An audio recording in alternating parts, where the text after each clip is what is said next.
دنیا تراغه د ټولو نه اول دفاع اول ملګرتیا صحابه کرامو کړې ده. نو دغه موقع صحابو ته صرف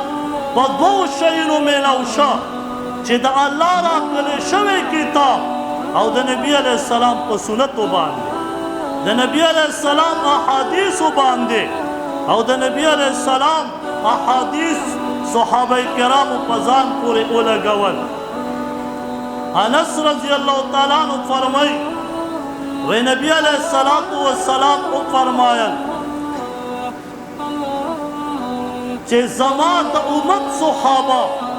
یعنی امت ډیر دی تر قیامت پورې، لیکن په دې کې نبی علیه السلام صحابه خاص کوي وی زما صحابه مثال په امت کې گویا داسې دی لکه په روټۍ کې مالګه. کومه روټۍ کې چې مالګه نه وي د هغې روټۍ خوند نه وي